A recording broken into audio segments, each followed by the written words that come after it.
narinig na kita noon, pero hindi kita tayo kilala. Nung nainteresado ako sa iyo, yung nagtatanong-tanong na ako kung sino ka, your lawyering and everything, at yung performance mo sa Congress. But I was really impressed yung pagdala mo sa kaso ng gobyerno, or at least yung nag-neutral ka man, pero nilabas mo yung totoo. Hindi ka takot sa mga oligarchs, hindi ka takot sa pera nila, at ginawa mong ikaw yung nagsasalita para sa lahat ng gustong sabihin nila, hindi nila masabi at nasabi mo. There are few men, sabihin ko sa iyo, without meaning to offend the rest of the guys there na kung saan tayo napunta at kayo nagtatrabaho. You seldom see committed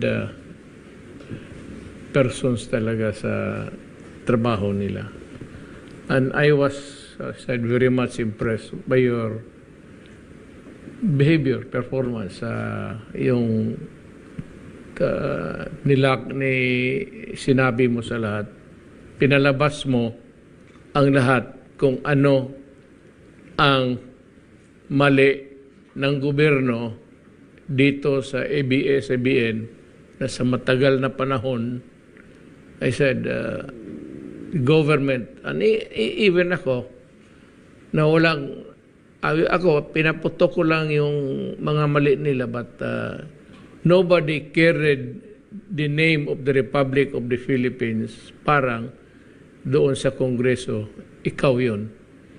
And I was very much impressed. So nagtatanong ako, you are a principled man, extremely honest, with integrity, at nung alam ko, nung nalaman ko, kung makipag-away ka ng tao o isang korporasyon or ahensya, be it in government or outside, nakita ko yung passion mo to ferret out the truth. So kaya ako yung mismong personal nagsabi sa iyo kung sana maging senador ka, tumakbo ka. So yan ang gusto ko, manalo ka, use the passion that you have in your heart to work for the Filipino people, lalo na ako paalis na. At ako'y believe na believe sa iyo, sa totoo lang, because I like honest persons, men of integrity. Ngayon ho, kung sakali man, God willing, kung ipagpala lang ng Diyos sa atin, kung masenador ka, ano pa ang madagdag mo sa pagka-lawyer mo at kung maging senador ka? What would be the meaningful legislation that you have in mind na magawin mo kung nandiyan ka na sa Senado? Ang unang-una po, Ginoong Pangulo, ay nakita ko po yung nailatag ninyong magagandang programa. Ang nais ko po ay may pagpatuloy ang mga iyon. Unang-una na po yung ating infrastructure program na inyong naisulong. Nakita ko naman po talaga na sa panahon nyo lamang umabot yung 5.1% na ratio ng infrastructure spending sa ating GDP. Well, GDP. Hindi po nangyari yun sa mahabang panahon. Matagal na po ako sa Kongreso, Mr. President, ngunit naglalaro lamang po sa 2% ng ating GDP ang nailalatag na infrastructure program. Napaka-importante po nun sapagkat kapag nailatag yung infrastructure backbone po ng ating bansa, alam naman po natin ma-attract ang investments. Hindi lamang dito sa bansa natin, lalong-lalo na po sa ibang mga bansa na pupunta sa ating bayan para dito magbukas ng maraming negosyo. At yun ang magiging simula kung paano natin mapapalago ang ating ekonomiya. Sa Makatwid, napakarami po ninyong nagawa at ang isa pa po, yung pundasyon ng ating pangkapayapaan, ating peace and order. Importante po rin yan sapagkat hinahanap din po, Mr. President, ng mga mamumuhunan yung stability ng isang bansa. Kapag magulo po yung bansa, hindi po ako maniniwala na talagang uunlad ito sa inaasahan nating pagunlad. At nakita ko rin po yung pagmamalasakit nyo, i-reforma ang ating lipunan. Yung pagsasakit po ninyo na talagang labanan natin ang droga at ilagay sa matatag na pundasyon ang ating bansa. Pagmamalasakit ninyo kung paano naitawid ang bansa natin sa pandemya. Siguro nga po, kung hindi tayo nabot ng pandemya, Mr. President, sa nakita kong paglakas ng ekonomiya natin, halos hindi tayo bumababa ng 7% per quarter. Talagang tinamaan lang po tayo ng pandemya, Mr. President. Kung hindi nga lang siguro dumating ito, nakita ko na siguro ang pinakamagandang antas ng ating ekonomiya. Gusto ko pong ipagpatuloy yun, Mr. President, at meron pa po akong nakita na kasi matagal na panahon po yung kuryente, yung pong presyo ng kuryente ay talagang mataas po. Hindi po natutupad yung layunin ng batas. Pagka 21 years ago, nakalagay po talaga affordable ang rates ng ating elektrisidad. Nalalaman ko po ang paraan kung paano sapagkat nandun din po sa provision ng batas. Problema lang, ang maraming kasamahan po natin sa Kongreso ay hindi naman po talaga nagsisikap na talagang ayusin yung dapat na ayusin. Nandun po yung mga provisions ng tinatawag nating ARCOA. Ito po yung renewable. Ito po yung mga yung aggregation po at saka yung retail energy. Nandun po yung kung paano mabe-break up po yung monopolistic market ng distributors ngayon into a contestable market. Yun po yung paraan para maibaba natin ang presyo ng kuryente. At yun nga pong problema ng ating sakahan, Mr. President. Napakaganda po ng mga batas natin, hindi po nagkakaroon ng pagkakataon na maipatupad na mabuti sapagkat alam naman po ninyo, napakatindi rin po ng corruption sa bansa na gusto ko rin po sanang makatulong doon sa paraan na inyong nais mangyari. Alam ko pong pinagsikapan ninyo. At nakita ko po yung isang paraan, Mr. President, sapagkat sa matagal na panahon, kung mapapansin po ninyo, yung Commission on Audit, ang modality po nila ay post-audit. Ibig sabihin po, mag-audit sila pagkatapos na ng programa. Papasok sila pagkatapos na ng project. Mag-audit sila pagkatapos ng fiscal year. Samantalang kung titingnan po natin yung State Audit Code of the Philippines, as sinasabi po niya ron ay preventive. Maging ang saligang batas po natin, Mr. President, ay sinasabi, if the internal audit control of an agency is inadequate or weak, dapat po ay magsagawa ng special measures or pre-audit ang COA. Ang palagi pong minamatwid ng COA, Mr. President, kaya post-audit sila, sapagkat pag nag-pre-audit daw po sila ay medyo babagal daw po ang pagpatupad ng ating mga infrastructure projects o namang programa. Ang sabi ko naman, ayan mo nang ma-delay ng konti. Ang importante po, masinop natin yung pera ng bayan. Kung makikita po natin, Mr. President, halos every year, at halos lahat po ng ehensya ng ating pamahalaan, sang-ayon na rin sa ulit ng COA, ang dami pong anomalya. Pero palagi na lamang pong report, Mr. President. Wala naman pong nangyayari na malikom nila yung inulat nilang anomalya. Sana po ang dapat na mangyari ay masino, ma-prevent. Sapagkat yun po yung sinasabi doon sa Section 33 ng State Audit Code of the Philippines. It should be preventive. Hindi po dapat post-audit, dapat pre-audit. Yan po yung mga iba't ibang nais kong ayusin sana.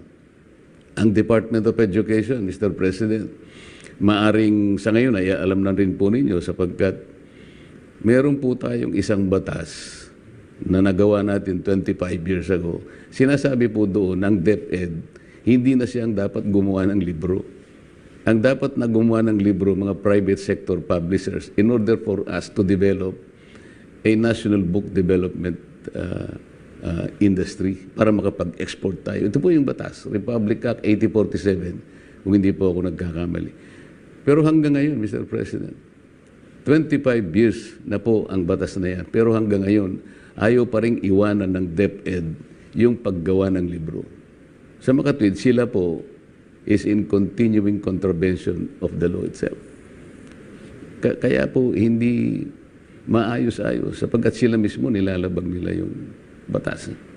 Siguro po kung ako ang magkapalad po ako, ang palalakasin natin yung oversight function po talaga, yung totohanan at seryosong pagtingin at pag-aayos kung paano na-implement.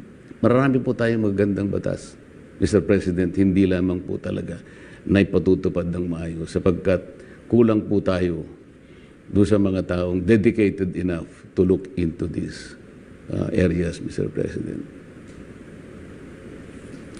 Alam mo, sa totoo lang, ang kulang natin actually, sad to say, ang ginawa itong maramihan mga members ng Congress is, alam mo na, ito yung walang ginagawa at pumasok lang dyan, lalo na yung mga mayaman, ang bilyonaryo, may negosyo, simply to protect or enhance their finances sa pagkatao nila. But wala tayong mga crusaders kagaya ninyo na pag naumpisahan yung o pag-usapan yung mali, that na follow up ninyo hanggang huli. Kagaya ng ginawa mo sa ABS-CBN. Pinalabas mo talaga lahat ang kalukuhan nila. So, doon ako nanonood, started to, and I said, I have found one of the men whose honesty I cannot question. Kaya pinapatakbo kita at tinanong ko kung anong magawa mo. In addition to what you have said, I said, maasahan ka ng ordinaryo na akong Pilipino by that time. That mayroon kang may tao dyan, ang pangalan si Rodante, to help us in our campaign against corruption. Marami yung ano dyan, na hindi, umpisahan lang tapos nawala na pagkatapos. They do not even bother to ask yung ahensya na napuntahan. O ito si, whatever, kung mawa niya, Senador Marcoleta, saan, anong nangyari yung resolution namin na pinasa sa iyo. Nawawalan in the maze of, sa karaming trabaho. Madali mawala yan. So, yung seal mo ng ni Rodante Marcoleta, doon ko nakita, na talagang pinupursigir mo hanggang to the end.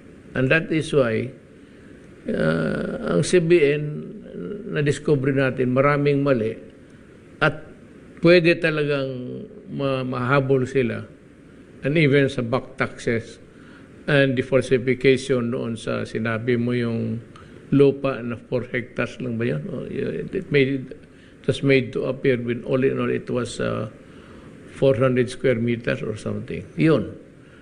Doon dapat magpasalamat na ang Pilipino na inilabas mo yun at magbayad sila ng wastong buwis. So, para sa akin, kailangan natin kung marami kayong ganun ang asal sa buhay, maraming Rolante Marcoleta ang dapat nasa Senado. Pero kung may isa lang at mailagay ka doon, malaking bagay na yan at marami ka nang magawa. So para sa akin, dapat nandiyan ka sa Senado at sinabi ko sa mga tao, I said it before and I will say it again, yung Rodante Marcoleta na yan, kung hindi ninyo gawaing napakamalas na bansang ito. Eh yung nandyan, mga negosyante, bilyonaryo, to protect their own interest. But wala kayong mga tao na gusto talagang magsilbi para sa tao. So, para sa akin, I will vote for you. I will ask the people to vote Marcoleta to the Senate so that he can be of use to the country. Yan ang appeal ko sa tao. Hindi sabihin na politika. Wala nga, hindi naman ito nagpapartido, nagpaparada dyan na anong klase-klase. But on his own, ginawa niya yung trabaho niya. And your one distinct episode ng buhay mo, hindi na manalo. Talo ka o panalo, sa Diyos na yan. It's a destiny. Pero na may dumaang Dante Marcoleta dito sa Congress na ito. Kung mapahaba natin ang termino dyan sa Congress, whether as a congressman or as a senator, what I would like him, ako mismo isang Pilipino, gusto ko, Marcoleta sa Senado. Yan ang sinasabi ko sa kung boboto kayo at maniwala kayo sa akin, iboto ninyo kasi he would be an asset sa ating gobyerno. Hindi lang sa Senado. At ang Pilipinas would be better, much better, if there are people working for the Republic of the Philippines. Yan ang masabi ko after hearing you. At yung aking pangparinig. So sana, ako magkakampanya at yung awareness kasi ninyo, hindi masyado kasi bago lang. Ito kasi yung mga senador, nailagay lang kasi kung tanungin yung tao, memory lang. At kung tanungin naman, hindi naman tinatanong, sino ba ito? Tinatanong lang sino ang... Yan ang problema sa Pilipinas. At tinatanong kayo, sino yung mga tao na makapagbigay ng, well, kaligayahan sa Pilipinas na nagpo-protect talaga sa atin. Ang marinig kasi ninyo yung araw-araw, maririnig niyo sila, Senador. Ba't pakinggan ninyo ako? Kasi ito, kailangan dyan. More than anybody else dyan sa ano.